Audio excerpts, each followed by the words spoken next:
all working within the entrepreneurial ecosystem and very close to the ecosystem. And with us today, just to talk about what opportunities exist out there. So what opportunities they have encountered in their line of work, what opportunities they think we can be exploring as students of entrepreneurship, and some words of advice as we start our journey. So welcome to our guests. I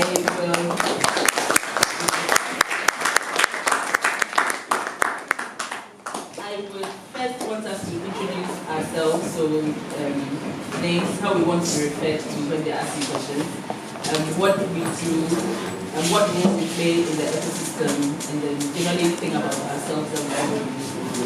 I'll start from Luka. Okay, good morning everyone. Good morning. It's great to be here with you. I know some of you, because some of you come down to GCIC, which is down the hill. Some of you are like, what is GCIC? But hopefully, by the end of today, you will know a little bit more about GCIC and what we do in the entrepreneurial ecosystem. So, my name is Luka Saniksi, and I'm currently the Executive Director of the Ghana Climate Innovation Center, which is based here at Ashesi. It's a World Bank funded program that supports enterprises in the small and growing business sector that work on issues of climate change mitigation and or adaptation. So we incubate businesses and provide them with support on how to start, operate, and to grow their businesses using international best practice. But my work with the entrepreneurial ecosystem actually started about 23 years ago. I'm, by profession, I'm a management consultant, and I worked in the UK and across the African continent. Starting out in the UK with a company that was it's a global company that advised businesses and governments on a whole range of business issues. And then I moved here with PwC in 2003 to provide again, to work in the advisory section, because I'm sure many of you know PwC as an accounting firm. Yeah. I'm not an accountant. I could not be an accountant. I have no ambitions of being an accountant. And I worked in management consulting, and I led the team of consultants that provided business strategy, business transformation advice to big business and also to larger governments. So in that role, we advised our team in Nigeria, because I worked in Nigeria as well, BBC, the likes of Dangote, who many of you will know as one of the, so our colleagues. We also advised one of the most well-known governors in Lagos at the time, Fashola, who was a brilliant, we helped him to actually develop and implement his strategy across sectors. We worked with some of the largest banks in Ghana. So basically just being a business advisor and ensuring that they create value for their shareholders, they create value for their clients. And in 2014, I left PwC to set up my own firm, which is basically a strategy consulting firm, but with a gender bias, supporting women entrepreneurs in particular, and supporting them to ensure that, well, particularly women entrepreneurs in the small and growing business sector. So I wanted to influence and be part of the team of people that create the next generation of female business leaders, not only in Ghana, but across the continent. So we've done work in Ghana, Nigeria, South Africa, those three countries. And then I found myself here a little over a year ago, or nearly 2 years ago. So doing some business incubation, but now with the focus on green enterprises. So that's who I am and that's what I do. Thank you. I'm next. Good morning. Good morning. Okay, I don't be aware of caution. Listen to these young people, okay? I belong to the analog generation. We're trying to go digital. We are trying hard. How many of you speak Fanti or Ghanaian language? How many of you don't speak it at all? Or from? Like that. Very good. Okay. It's really a joy to be here. Sen and I go a long way. When Ashesi started, we used to share the same faculty room at the Gaboni office. And she's someone to look up to. I remember when I was with her, She was trying to do her PhD and so on. Before I knew it, she had finished it, and now she's a professor. Just the young lady I had. That's a role model right there. Good. Now, I would prefer that you call me Anis. Let me hear you say that. Anis. Simple. The last name is Hafa. Let me hear you say that. Hafa. My father is Lebanese, so my name is Arabian. But my mother is half Ewe and half Fanti. And I grew up in Kumasi and went to school in Cape Coast in France. Any in France, was the girl. Yeah, give the young lady a hand. First of all, I grew up in a little village, a one-room school made out of mud house in a village called Tutuka, near the Otuasi area. You know, and those were the days where nobody spoke English, but we could speak Twi. So the teacher those days taught us how to read, how to write and read Twi. So that was my first entree into the world of education. But what I want to emphasize for you today is looking at what we have to do in terms of the role in the ecosystem. I taught in the US for about 10 years. It wasn't my intention to do that. You know, I've gotten a degree in business, and I wanted to be a businessman. But then I realized that I was more interested in writing. So I was writing for some newspapers in California, but the pay wasn't too much. So you know, I had to look at another ecosystem. And then a friend came to me one day and said, wait a minute, there's a place for you in the Los Angeles Unified School system. They want writers, they want people who can teach writing. So I went there and they would test you. And then they tested me mathematics, comprehension, and writing. I did it and then forgot about it. And I got a phone call one day that, hey, my friend, you passed all through, so come in so that we can give you a contract. I was scared because I wanted to be on my own. You know, so at the time of the contract, I was going to opt for a part-time job. And the woman looked at me, young girl, she must have been 25. I said, are you sure you want to be a part-time? There are no benefits to it. And then I had gotten married. You know, we just bought a house. So I decided to do full-time. So anyway, that is my entry into education. I never planned it. But there's nothing in the world I would like to do more than that. See, that's serendipity for you. You get something that you didn't ask for, but once you get in there, you know. But the experience that I want to share with you in that regard is this. Those were the days when the desktops had been introduced. This was in the 80s. How many of you were born in the 1980s? Born here at church. Anyway, that's the first laptop. There was no laptop, the desktop. So I got one, and it changed my life in the sense that it helped me to develop my own teaching and learning materials and so on, which other people didn't want to do and so on. So in the school district that I was, there must have been about, in the school that I was, there must have been about 100 teachers. But I was selected to do a program called GATE, Gifted and Talented Education. Now that changed my life. Because what I learned from that is that you are not raising young people to be like you. You are raising them to be better than you. Do you get it? Yeah. And coming from Africa, I mean, who can be better than the teacher? Are you with me? Yeah. So we all should strive to be better than Senna. Do I hear amen on that one? Amen. She's not afraid though, because she will live up to the challenge so that you can't beat her. But anyway, that was the idea. Coming from Africa, you're going to raise young people to be better than you. It was unheard of. But what it did for me is that you have to understand the person that you're teaching. Look at what it is about this person that's so extraordinary. It's a talent that you don't have. But then once you recognize who they are, what is it that you do to uplift them? I mean, it changed my life, you know. So basically, I taught in that capacity for about 22 years, but I decided to come to Ghana. So in Ghana, the ecosystem space that I found for myself was to teach teachers. So that's what I've been doing since '95. You know, where actually one of the work that I do now is to trying to convert analog teaching and learning materials, schemes of work, lesson notes and that sort of thing into digital. And it's very difficult because we live in an analog, this Ghana is analog, and you young people are digital. So how do you convert the people who are older in the school system to go digital?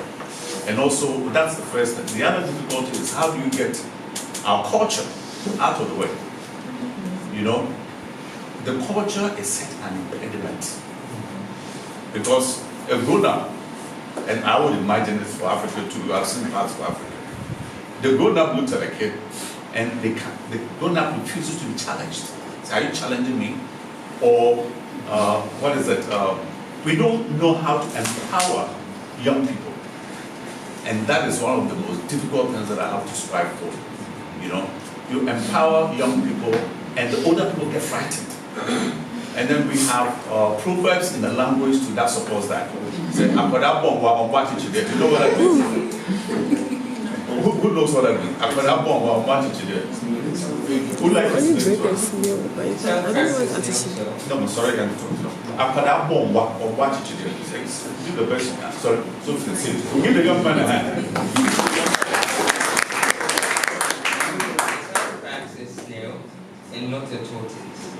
And I think it means that take challenges that are your size. That's it. Take challenges your size, but in front of those challenges are very small. They are not visionary. You know, so that is the issue. So when I look at young people like you, I get really excited. Because I'll tell you this.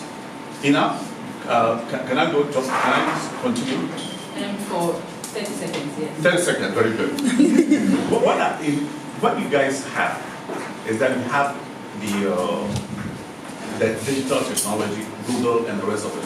In our time, you know, the chew, poor, pass, forget, and be poor. I teach a course in medical school, critical thinking, and I'm telling you, everything that we need, invasive procedures, non-invasive procedures, just name it, it's all on the internet. So the opportunities are there for you. We don't need any excuses. And what I tell my students is that I just turned 71 in April. I'm learning now more than I've ever done in my life. Because the environment, the 21st century environment, lends itself to that. So that's my message for you. We haven't started. Don't think about finishing.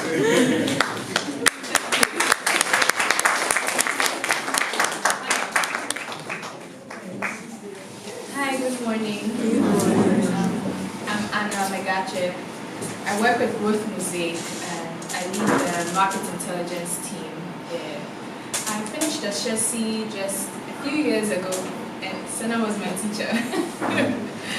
So it's a really good relative. Pardon? The few is relative. Just about 4 years. So I finished in 2014. And it's really good to be back to see you all. Basically what my work involves is working in the impact ecosystem where we're looking at social businesses that are making an impact and working to bridge the gap between them and impact investors that are looking for opportunities. And most of the time within our space, we see lots of people starting up businesses, looking to solve different problems, but then a lot of the time, there's so much risk in what they're doing, like either they're not operating at scale or there may be a team that doesn't have the right technical abilities, something that is lacking that is not attractive enough for investors. And so what we come in to do is de-risk the businesses, support them with any business building needs that they have, and basically support them to get investment ready and also to access capital where necessary. So a lot of the work that we tend to do tends to span around any operations where businesses are trying to create quality jobs or are trying to provide services to underserved customers or unserved customers. So it could even be within education where we had worked previously, and we were looking at providing access, the organizations were looking at providing access to schools in underserved communities, so bottom of the pyramid, where they may not be able to afford high quality education at a high cost. Also looking at access to professional development for teachers in that field. So that's one way we've been looking at supporting businesses, as well as looking at organizations that are in production or in processing, where they're sourcing raw materials from smallholder farmers. And that's like the opportunity to support businesses like that means that you're now creating better livelihoods for many more smallholder farmers that otherwise we have just had their produce left, and there would be so much post-harvest loss amongst other things. Most of the businesses that we tend to see do have that passion, but I feel like a lot of the time the passion is what it tends to be an imbalance, unfortunately, where you see entrepreneurs so passionate, yet they don't balance it with the technical expertise they need to actually get their business to where it needs to get to. So they tend to get too comfortable or tend to only pitch their business around the fact that they are just so passionate and their passion is enough for you to give them thousands or hundreds of thousands of dollars. But for an investor, that's not really enough. So what we do is work on developing their capacity, getting them to realize or recognize the value in developing the key components of their business. So if it's looking at your distribution, how are you selling or getting your products or services to your customers? What's the best way to do it in a cost-efficient way? Or how do you source your raw materials? How can you improve that? How can you go green in doing some of your operations? Amongst other things, we also look at the human resource of the business as well as the financial management. So it spans different things as long as we're looking at the different key aspects that build the business. Ultimately, we feel that the business can get to where it needs to get to. So far, we've worked across, I especially have looked in healthcare. We've supported a business that was working up in Tamale doing healthcare transportation. So what they were doing was providing tricycles. I guess you guys know tricycles, right? So they converted these tricycles into miniature ambulances where they had women who were pregnant in areas where the roads pretty much didn't exist, and all they would use is a donkey or maybe a motorbike to get them to the hospital. They were using these tricycles to get these women to the health centers in good time so they have safe delivery, just to manage mortality and things of the sort. And at the same time, that tricycle was creating economic value for the drivers, because on days where no one was using the bus to go to the hospital or the tricycle to go to the hospital, it was being used to service people who were transporting their goods from the farms to the markets. So those are some of the opportunities we've looked at in the past with healthcare. In agriculture, it's abundant. There's so much production and processing that can be done in renewable energy, amongst others. So I'm sure we'll be talking about them as we go.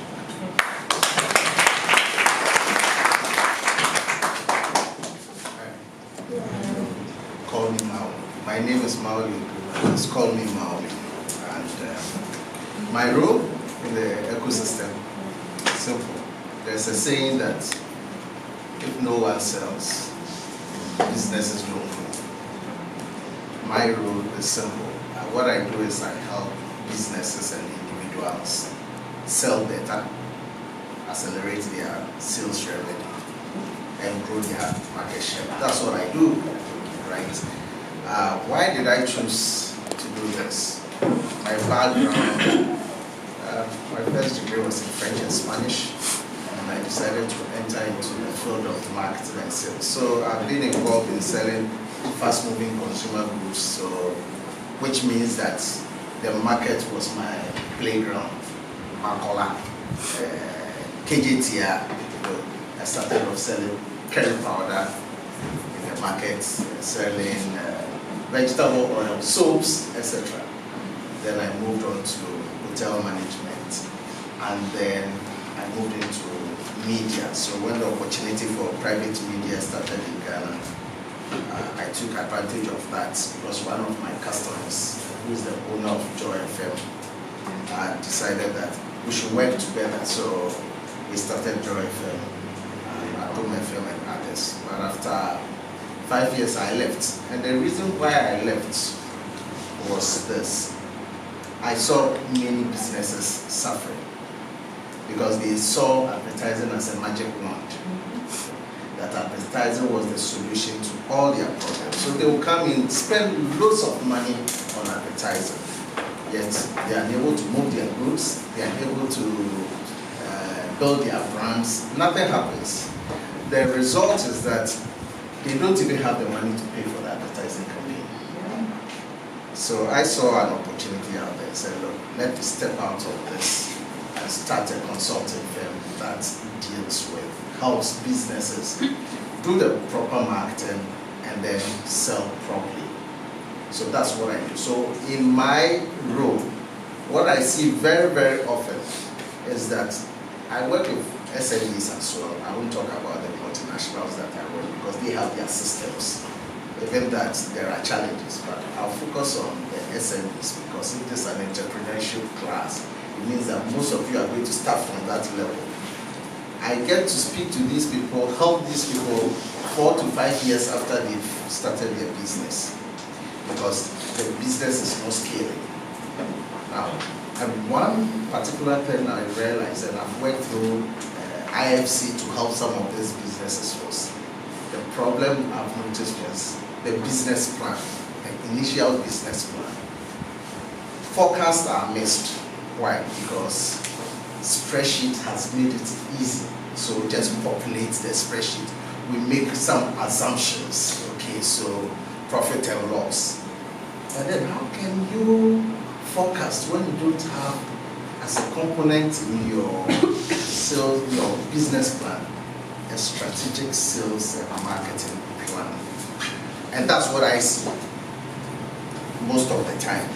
So as potential startup companies, well, I think that what you see is that, okay, do the business plan, etc. But that's how I help the people in the ecosystem. Unfortunately, it comes 4 years, 5 years after they've exhausted their capital, after they are basically struggling. That's where I come in.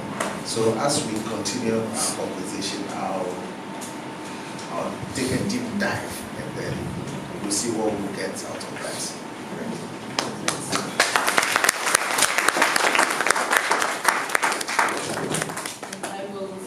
I'll start the next round of questions from Anna. So you've been in the space for a while now, dealing with all sorts of ideas and opportunities and businesses as well.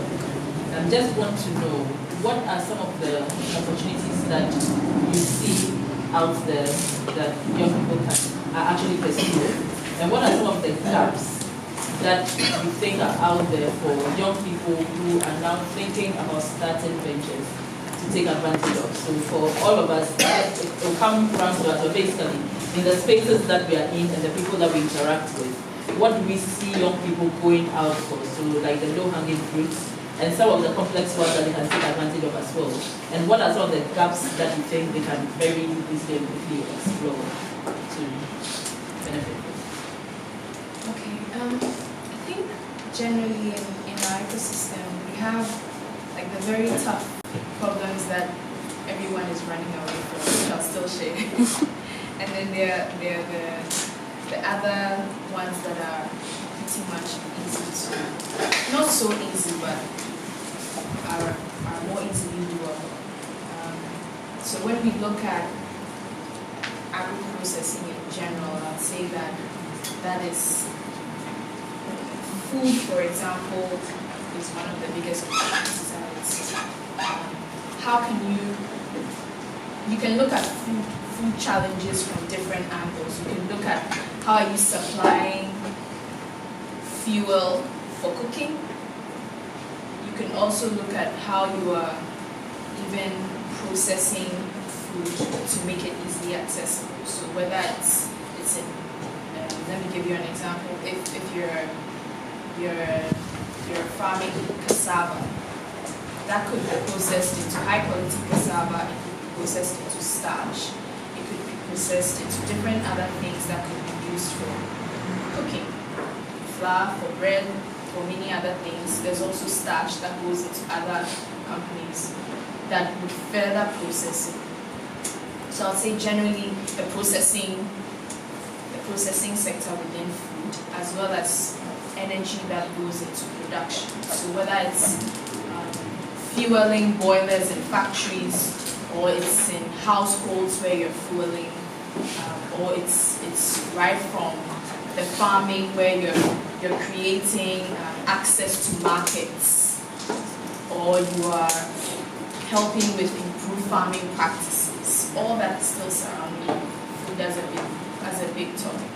So I would say that you could look within that. The big low-hanging fruits are like access to markets, that is creating channels from the farmers to aggregators, from aggregators to even processors, from processors also to final consumers. Final consumers could be other factories, it could be individual products, branded products. I think sometimes within younger businesses or startups, we tend to run for the branded products, which is fine if you happen to do that. But there are also the business to business markets where I think sometimes we do not tap into it, and those are also like large transactions. Those you can scale. So for example, if I buy soya beans and I process it into soybean cake, I can sell it off to another processor who would use the soybean cake for something else. I don't necessarily have to go straight out to make soybean oil that is refined and ready for the market, like maybe Unoli or something. So you could also look around thinking through how you can create opportunities business to business, not necessarily to individual households.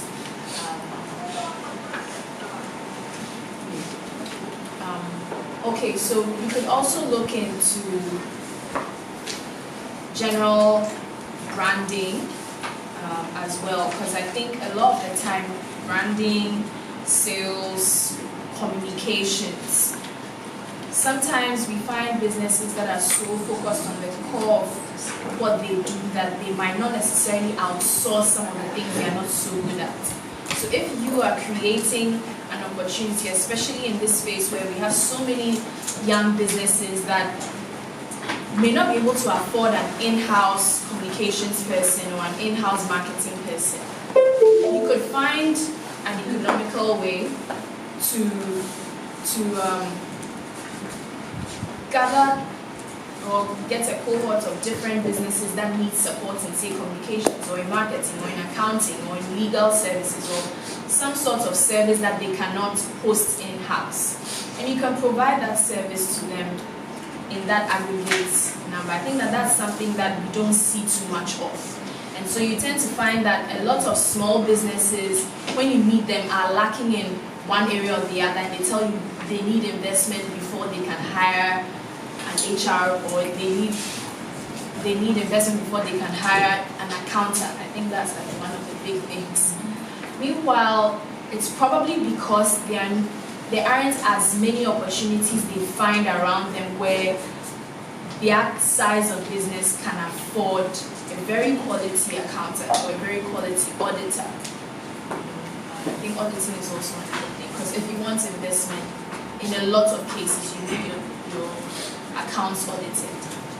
The other side is even record keeping. Every business, regardless of what they're doing, needs to keep records. And businesses just, I don't even know, they just don't keep records. They don't keep good records. Well, they keep something, but it's not the best. So if it's even creating something that's of good quality and you can find a way to integrate it into these businesses such that they can afford it, I think that those would be things that would like easy, low-hanging fruits that will also be creating huge impact. You can imagine the hundreds of entrepreneurs right now that don't have good books, but just creating something that you can have access to and will actually use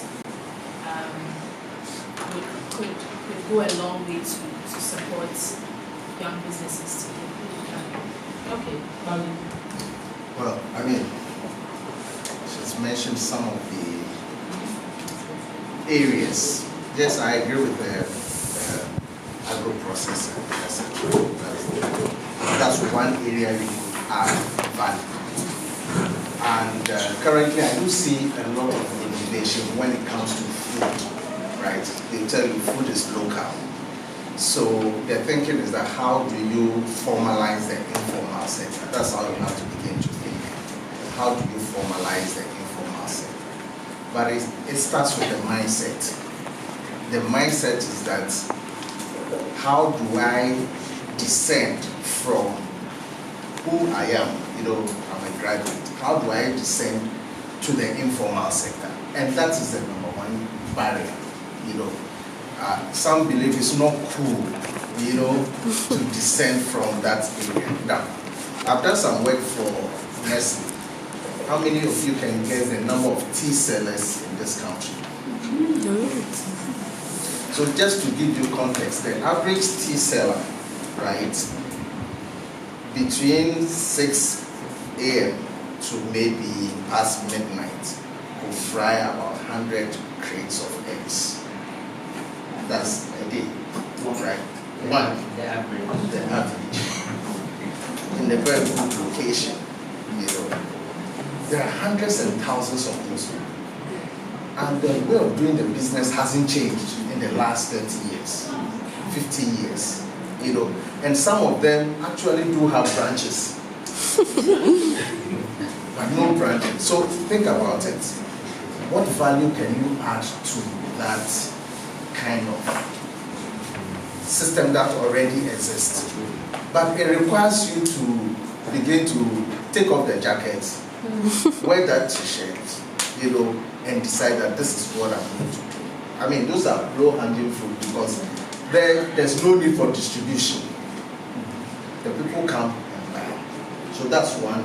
I mean, rebranding, for instance, processing, etc. I've seen people go into adding value to products, etc. The challenge there is that you must understand the market.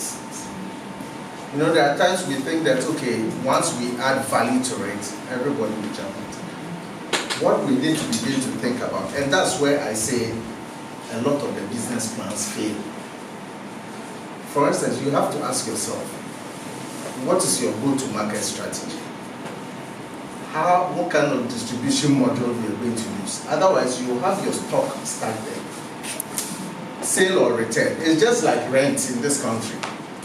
So I've met a couple of young guys, and I know this young guy who started adding value to pork, converting them to sausages, and it's invested.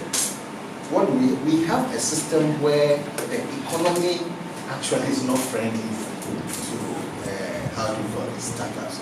And this guy's money is locked up in how do you call it, supermarkets, etc. And it gets to a point he cannot even produce because the system is not friendly. So I always tell people, it's not, every business or channel is not your channel. It's not your channel, your business channel. So if you want to distribute that product, you need to qualify and disqualify the channels through which you sell. Otherwise, a good idea will be dead on arrival. You understand? Those are some of the issues. She talked about going into route to market. One of the revealing things that I've found out is that if you need to do this, please go into the market and go and sell in the market for a year or two. We talk about adding value to tomatoes, all these agri products. But day in and day out, we hear reports of all these things, perishing.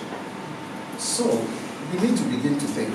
We either outflank the market from a strategic point of view, and that's why I'm delighted that some of these markets green markets are being opened up. Because in going to the market, traditional market, there's a mafia. It's cultural. If you are not a member, you cannot get your goods in.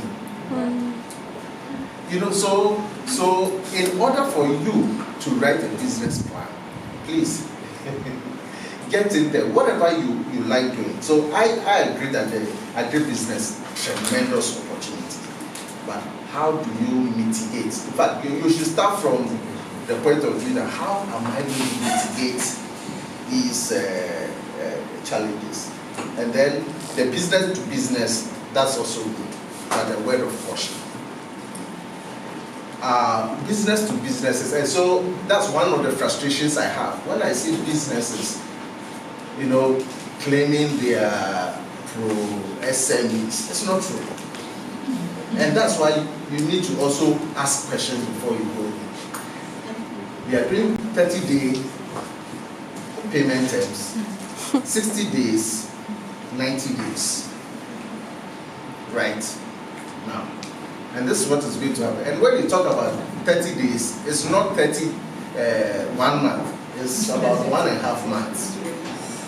All the processes, by the time you go through all the processes, your goods would have perished. So you need to decide how to do that. So in doing this, I'm just bringing to this conversation the non-traditional way of thinking about any market you have to ask a lot of questions, find out from people.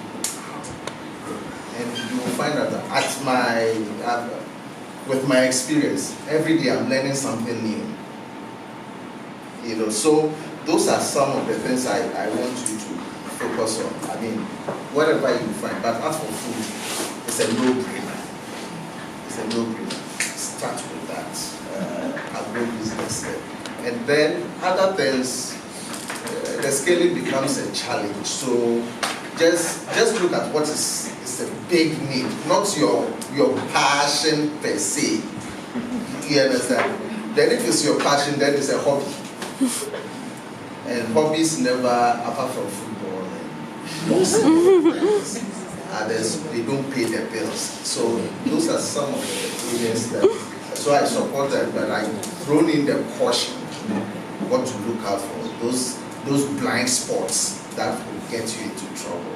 Yes. Otherwise, she will give you funding. Within, believe you me, within 18 months, you have nothing to show for that. Okay, so I'm really itching to talk. I can tell. Yeah. So guys, I thank you, Marlene and Anna. I appreciate everything that they've said, but I disagree with some of what they've said. Yeah. Because I will not say to you go and work in the health sector, education sector, whatever it is, as a business, because there are businesses. I will say that the youth, nobody should be boxed, right? Because there are opportunities in a wide range of sectors, and they're very right. They're in their industry, they're able to see that, okay, agro-processing is an area that we haven't really developed in Africa, and we can readily do so, etc., right? But what I think is really important, because I talk as a management consultant, I talk as a business coach, right? And I'm in the business of aligning people with their purpose, right? Particularly in the business sector. So I do feel that your interest, he's passionate about marketing. He left, he started joy, he left. Because he saw that people were actually debased, they were, I want to use a word that I'm not allowed to use at Ashesi. Use it. they were doing a disservice to the terminology and the profession of marketing, right? So it's that passion that caused him to walk out of where he was, to develop an excellence in businesses around marketing. So for me, your passion and your interest is very important, right? Yes, I know that, okay, men and women are created differently.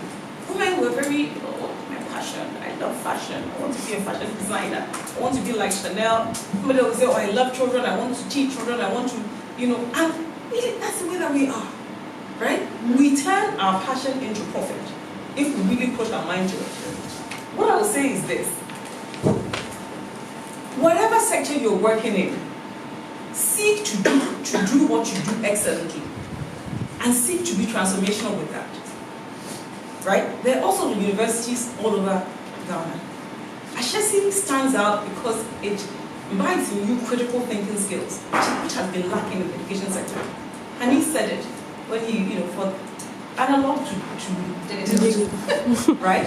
So whatever business you're doing, whatever sector, whether it's health, education, whether it's technology, lead with your thought. Nobody alluded to the issues of, what I call mastering the marketplace. Whatever business you're in, you have to master the marketplace. The marketplace is the outside world, right? And the marketplace is comprised of, first and foremost, your vision and your aspiration for your business. How far-reaching is it? I meet people all the time who've been with me in the business for like 10 years. So, maybe they want coaching. Okay, fine. Tell me about your business. 10 years in business. And the person will be doing, yes, we do, 10 years of your life. How many days is 10 years? 3,600. So you have to lead with your thought. Sit down, like he's saying. Sit down, think deeply about what you want to do. Don't just say, I want to be a doctor. What kind of doctor, what kind of medicine do you want to practice? Right? Where do you want to be in 5, 10, 15, 20 years time? You may not be able to think about 20 years time, but 5 years. Think about it. And who are you serving? Who are your clients? Not everybody is your client. Not everybody is your client. Even in Ashesi, not everybody is your client. And not everybody is Ashesi's client. Yes, there are people who are people who get scholarships, but fundamentally, they're looking for people with a critical, with a particular way of doing and thinking. That's what gets you in here, right? So think deeply about who you serve, what gender they are, what is their age group, what's the income bracket, what are they in the rural area, are they in the urban area, whatever. And use your marketing and communications to serve that clientele, that segment of people. Mami mentioned that some people were just going to come and do advertising and they'll do billboards. Excuse me, I don't pay attention to billboards because a lot of billboards is just nonsense. Billboards are done primarily by people who make so much money that they can afford the billboards, and the billboards is a way to please turn this camera off. It's a way to even avoid taxation because it goes into your costs. They make so much money, they can do such big campaigns, right? But when you go and start, you're a small business. Your marketing and communication has to be strategic. It has to be linked to that clientele that you serve, which is linked to your vision and your aspiration. Now, it comes to your people, your team.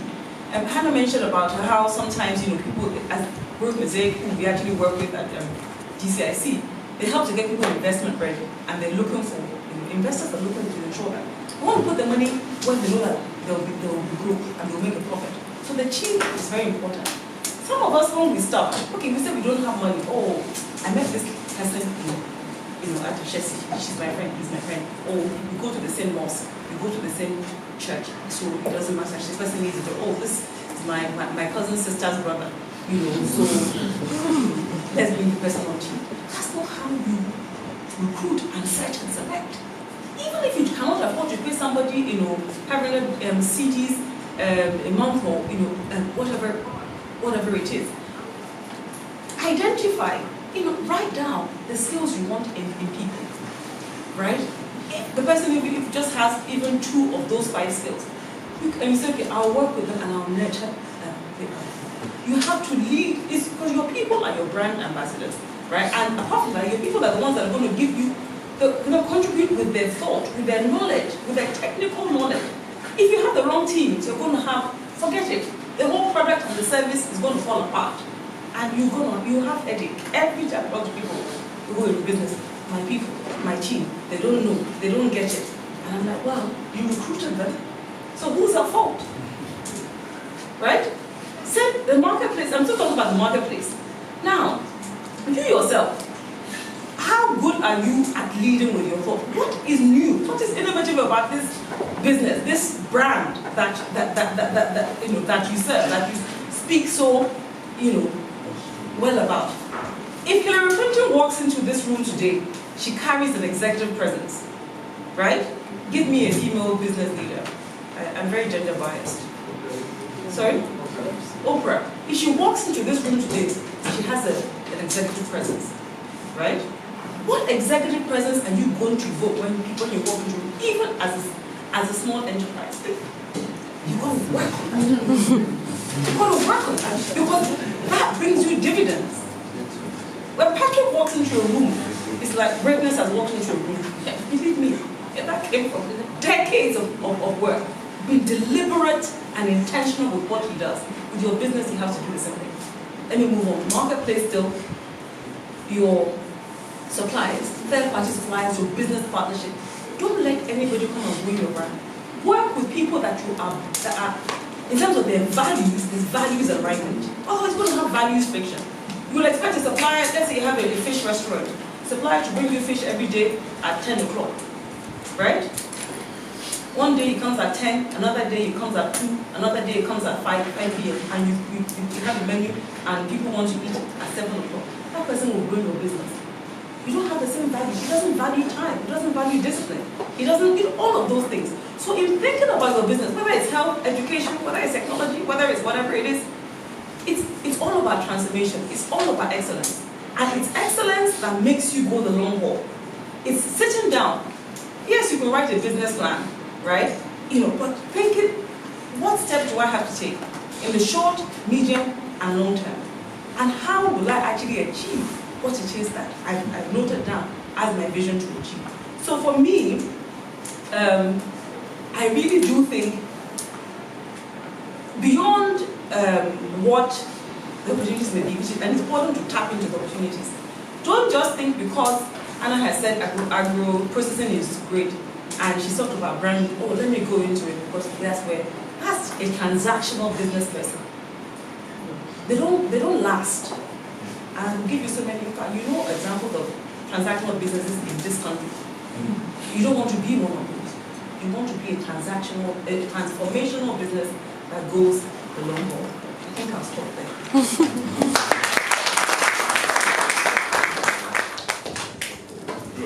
I'm learning a lot from these young people, huh? How to formalize the informal sector. And also, are you investment ready? I like that. And how do you lead with your thoughts? Good one there too. And you have an executive presence. Good. These are things that I've come to learn. But I'll tell you this though. It's, again, you are young, and it's always good to look at the low-hanging fruits. I don't have any low-hanging fruits for you. What I'm trying to get you to see is to look at a bigger vision. Something that I learned from Fred Zwanicka. How many of you have heard of him? He's like Patrick. Okay, he's at the African Leadership University. And what he says is this: if you have had the opportunity to be here now, don't think small thoughts. Think big thoughts. Some of you might not like Donald Trump, but you know what he says? He says, you're going to think anyway, so think big. Do you have any problems with that one? What I'm going to do is share some of my observations in Ghana since I've been training here from 1995 to now.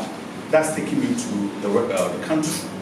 And the issue that we have here in Africa, in Ghana, are very much similar to what we have in other African countries. Can we have the lights off for a minute?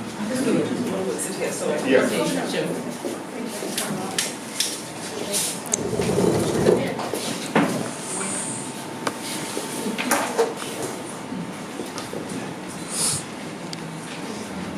So move down, yes. Let's move down. It has moved. I remember. Okay, good. I remember once I was introduced and you read a profile of me this big. When it came to managing the, how do you call it? The slice knife problem. One of the last things you want to do is don't let people praise you too much. Because it's my fault. But anyway, what I have is this, when we look at an entrepreneurial mindset, it comes from, you know, like grip? Yeah. Okay, for those who found out at motor school, what he said was this: I don't care what you know, show me what you can do. So you always have to be in the mindset that there's a skill that you have that you'll be able to translate into something. But I'll show you this. Okay, I don't have too much time. Normally, when we say that graduates should be problem solvers, you guys are lucky because you are solving problems right now. This is what this is the sort of thing that's told at graduation ceremonies by professors that go and solve problems. That's my friend. They've been with you for God knows how. They haven't come to solve the problems. But what I wanted to do is to turn your attention to some of the sustainable development goals, because we need advocates there. Are you with me? And there are places where funding is ready for these kinds of advocates. You know, how many of you like to be an advocate in a place where your passion drives you? You know, okay, good. These are some of the things that you also want to look at. Pay attention to what is international. You know, now one of these is what, and I like the area that I'm in here, quality education. Because that's what I've been involved in, where I've started a foundation now, and you'll be surprised the number of companies that want to support you. It's unbelievable, you know. And then you also want to look at, again, gender equality. All of these, you are talking about that. I'm a feminist, so I have 3 daughters. There's one there too. Okay, so you want to look clean water and sanitation. We need advocates for all that. Are you with me? Yeah. But then you want to go to places where you can be supported. So there's a lot of work that we have to do to know who are the movers and shakers in these particular areas and be part of it. You know, and you can start small, but then keep your eyes open, so that at least at the end of the day, you are the brand in that particular area. You know, whenever I meet young people like you, what I say is that be the go-to person. You want someone with a certain specialty, let them come to you. You know, and I'm saying this because that's how I get my business. You'll be surprised the number of calls that I get. And my wife now is my boss, very selective in terms of where I'll go and where I wouldn't go. So what I'm saying, be known for something that you will be the brand. Never underestimate yourself. Be the best in whatever it is that you want to do. Do I hear amen on that one? Amen. Yeah. Why? You want someone to be better than you. And then you don't want to be average. Yes. Because the day you get sick, you are sub-average. And you don't fit anywhere. So you want to raise your heights all the time. Okay, now this is also some of the things that you need to really look at. Affordable and clean energy, reduce inequalities. You know, that's a big deal, not just in Ghana. You know, there's now a trend where the rich are getting richer and richer. And what's happening to the poor?